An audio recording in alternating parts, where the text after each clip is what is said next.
Last year, Tesla delivered 936,000 cars, and the majority of which are Model 3s and Model Ys. I can remember a time when it was hard for Tesla to produce and sell just 100,000 cars, and now it is closing in on the magical 1 million number. All of this happened in a short span of a year.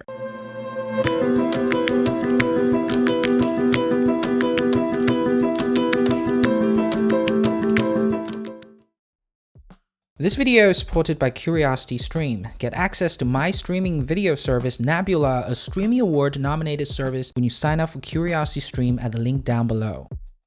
It took Tesla over 10 years to produce its first million cars and 1 year to produce its second million cars. The rate of improvement is astonishing. But here is the elephant in the room, China. While closing in on 1 million cars delivery is a huge milestone, what was even more astonishing in my opinion is how quickly Tesla's China market and Chinese-based production has improved. In fact, in 2021, half of Teslas sold are made in China. So Tesla's tremendous improvement in production volume in 2021 is not as much an achievement to Tesla as a testament to the so-called Chinese speed. According to Reuters' calculation of CPCA's data, Tesla's total sales of China-made cars for last year was at least 473,078 cars, which means virtually all of Tesla's production improvement came from Giga Shanghai. Moreover, Tesla has reported that the Giga Shanghai production capacity has now exceeded 70,000 cars per month. This means it's very possible that Tesla will be able to reach its 1 million Giga Shanghai production goal in 2022. Correspondingly, Tesla sales in China also rose to almost half of Tesla's US sales to $3.11 billion. Tesla sales effectively followed the three economic poles of the world: the United States, Europe, and China.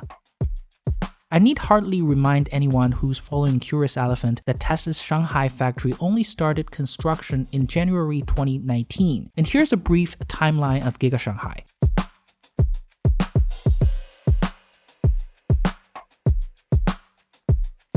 Not only was Tesla ahead of schedule to construct Giga Shanghai, but it was also built for approximately 65% less capital expenditure per unit of manufacturing capacity than had been the Model 3 production system in the United States. Basically, all of Tesla's incremental production, which is now half of Tesla's production, come from Shanghai. And a significant portion of these Shanghai-produced Teslas are sold locally. Remember the production hell Elon Musk whined about in 2018 when it comes to Tesla's Fremont factory? Not only is this production hell non-existent for Giga Shanghai, but it is also on track to produce 1 million cars in its third year of production. No wonder Elon Musk, who is famous for his government trash talks, kept his mouth shut when it comes to the CPC. But I am curious about your views on China and the United States, just on a free-flowing basis, if you want to share a few thoughts. I don't mean to endorse everything that China does. Any more than I would say endorse everything the United States does, or any country. But you know, overall, I think yeah, we are headed to an interesting and different world, and I hope that we can remember that we're all human beings, and let's just try to have as positive a relationship as possible, and and work towards mutual prosperity of humanity as a whole.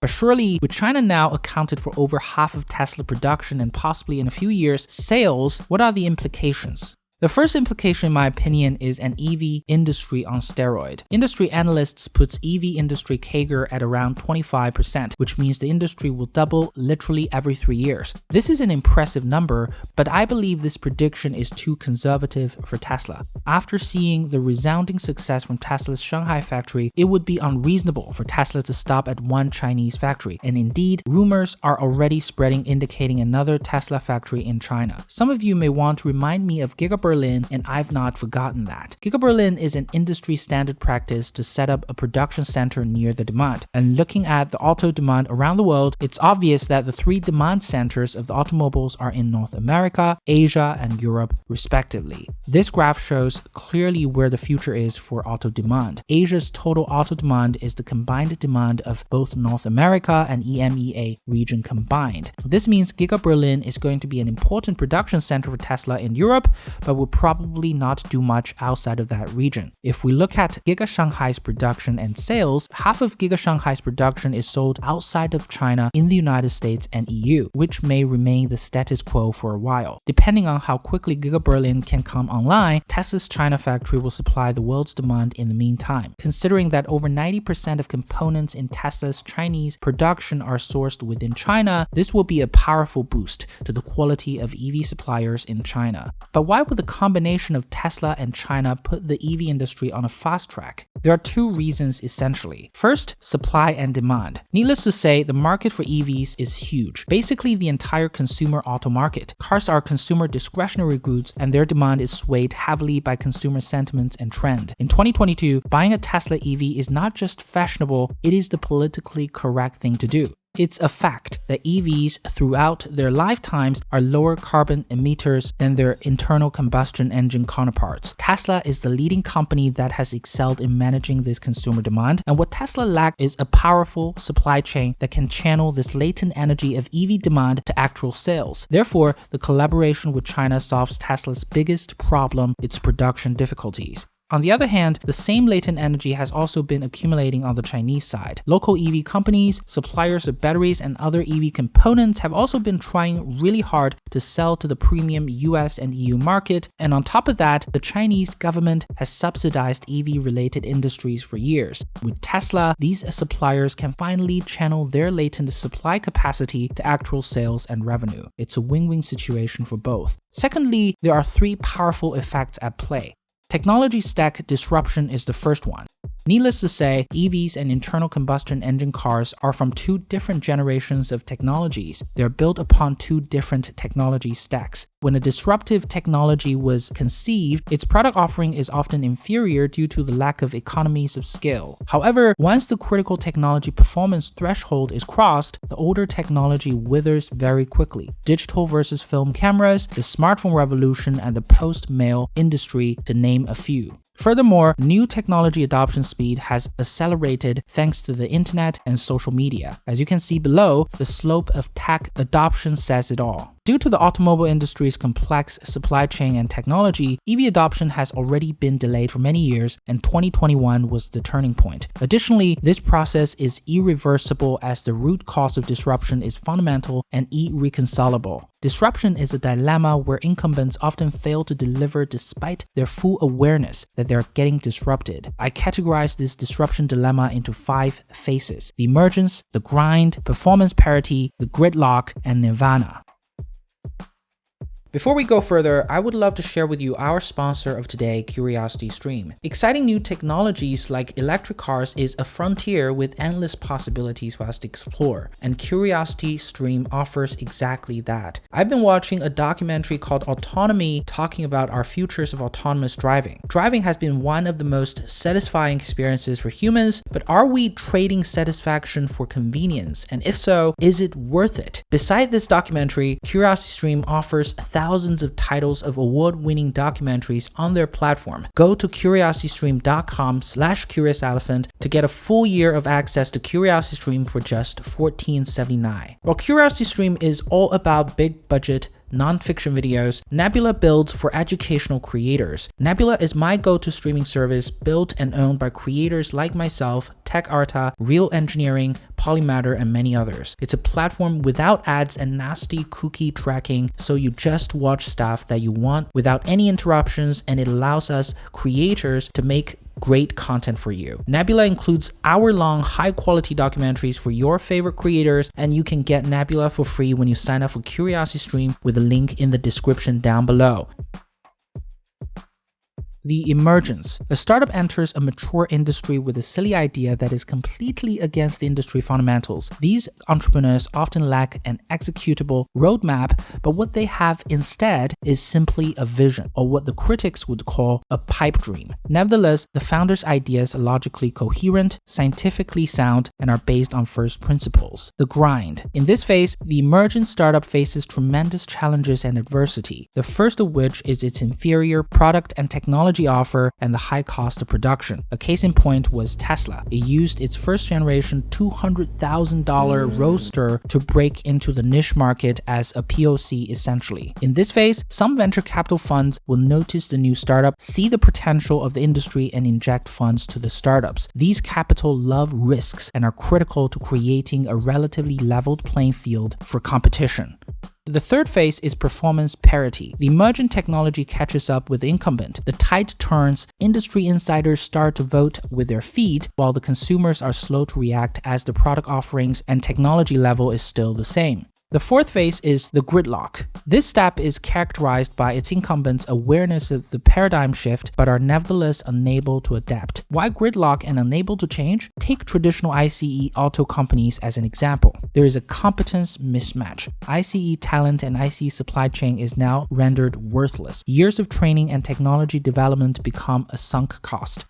Here's the GM leadership resume page. Much of their experiences are no longer relevant in the EV world, not to mention the transmission engineers who are now managers at GM whose skills are worthless in the EV world. Leadership incentives are misaligned. Most public companies' executives' salary is tied to their stock prices, which are then tied to sales and revenues. Making drastic shifts to EV means definite loss of revenue and increased cost in R&D. No professional company executives will forgo their bonuses to fight for the company's fate in 10 years. Adverse capital market. Every big fund manager is now trying to eat traditional car companies alive. Auto is $1 trillion company.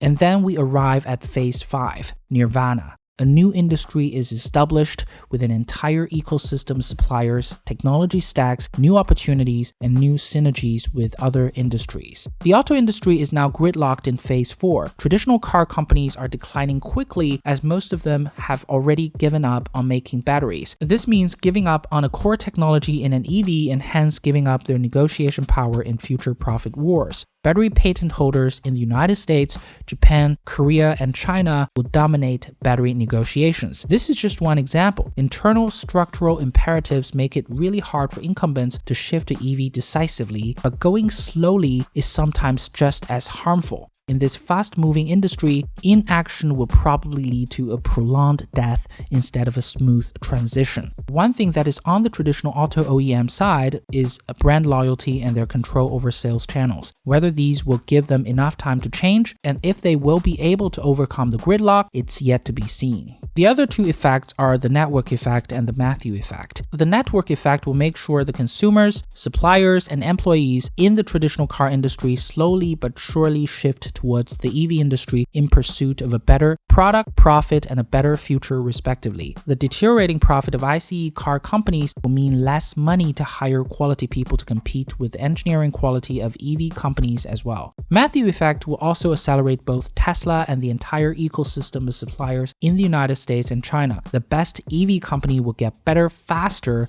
and of course along with the suppliers in its ecosystem. In the case of Tesla, these suppliers are in China and the United States. Germans should be worried as auto takes 10% of Germany's GDP, so should the Japanese. 4 critical factors of production including labor, capital, land, and information are now on Tesla's side. I don't need to explain to this audience how much capital is flowing into the EV industry. All one needs to do is to check the stock price of Tesla and other EV-related companies to get a feel for that. A world increasingly reliant on Chinese manufacturing. The combination of what China can do in manufacturing and what Tesla can do in tech disruption is absolutely powerful. But how would this affect the United States, China, and the world? world. First of all, China's manufacturing dominance will continue. As countries develop, it usually goes through a financialization process, shifting manufacturing overseas. A case in point is the United States. Once accounted for over half of the world's production after World War II, US manufacturing percentage of GDP is now at a meager 11%. She has decided to financialize domestic companies and industries. However, China is not choosing the same path. In China's 14th five-year plan, the CPC has recognized the dropping manufacturing rate